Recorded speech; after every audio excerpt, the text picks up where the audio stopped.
Hi there, artists. So today we're going to be making a project based on snowflakes because it's getting very cold outside. So snowflakes, you might have heard, are really neat because each snowflake is unique, which means every snowflake looks different. So we're going to do this whole project just today. So I'm going to set this one aside. We're going to use stamps, and then we're going to do some painting today too with watercolor. And you're going to get a paper that I'll probably need to write your name on. With your paper, you are going to travel around the art room, going to different tables. On each table, there will be a different stamp pad and different stamps, all right? So you can go to any table to start. If a table is busy or full, just wait or go to a different table while you're waiting. To use a stamp pad, remember these are really nice because they make really pretty stamps, but they do dry out, so be careful. We're not going to put our hands or anything, just the stamps. And we're only going to put the stamps that are at that table. We're not going to move the stamps around to different tables. So I've got a stamp that I found at the table that I found the yellow. Just kidding, I have them all here so I can show you, but that'll be, when we do it in class, they'll be at different tables. And you press the stamp with your hand, lift up, and there'll be some ink on it. Sometimes actually I like to wiggle them like this. Do you see how I'm wiggling? All right, and I can tell I've got ink everywhere. And anywhere on my paper, I can lay it down, use my hand again, because you've got to use your muscles.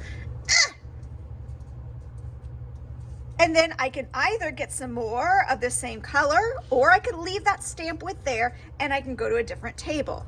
I'm going to do one more yellow. Did you see, remember I wiggled and okay, I'm done with yellow. I'll leave that for another friend. You might, again, you'll have to wait. Other people are going to be using the stamp pads, so take turns. You can do this we'll do this for a while, and you can go to a different table. I'm going to try this purple. And I'm gonna wiggle, wiggle, wiggle. Look at my stamp. Looks like there's purple ink everywhere. And I can stick it anywhere.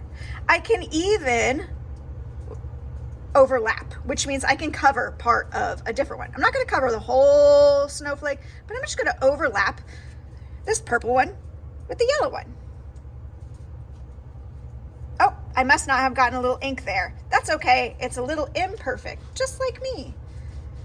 And I can go anywhere on my paper, hold it down, trying to fill up my paper with snowflakes. Boop. I'm going to go to one more table for the sake of my example. Again, you'll have more time. I'm just going fast. And I'm going to wiggle, wiggle, wiggle, wiggle, wiggle, wiggle. And boop. And I squeeze.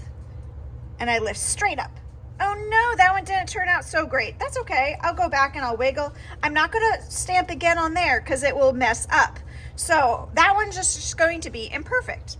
Again, I'm not going to just put it straight back down on there. It will mess up.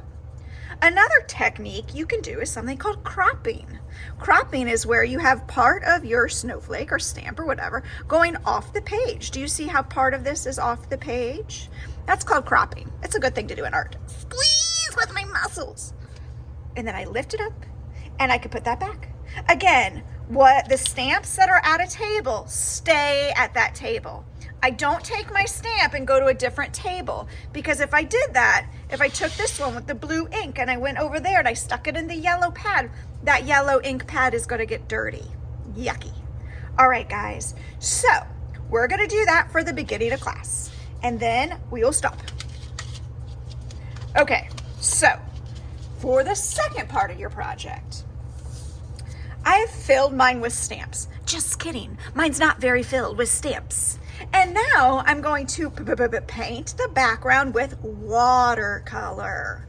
All right, so I'm not going to paint on the snowflakes. I'm going to leave those, but I'm going to paint very close to the snowflakes. Let's get started.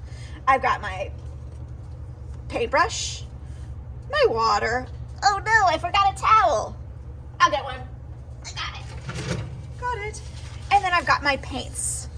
All right. We're just going to use a few colors of watercolor.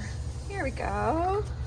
All right. I'm gonna get my paint ready, and I could pick any color,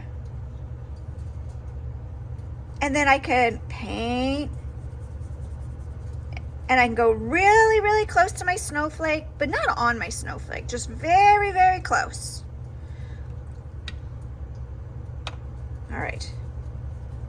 I could change colors when I want by swoosh, wipe, blot, and I could pick a different color.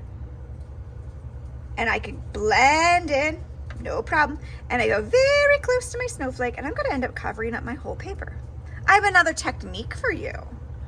This technique is one of my favorites. It's called wet on wet. It'll make your paint very light but pretty. I'm gonna wet the paper first, hence what it's called wet on wet, just where I'm gonna paint it.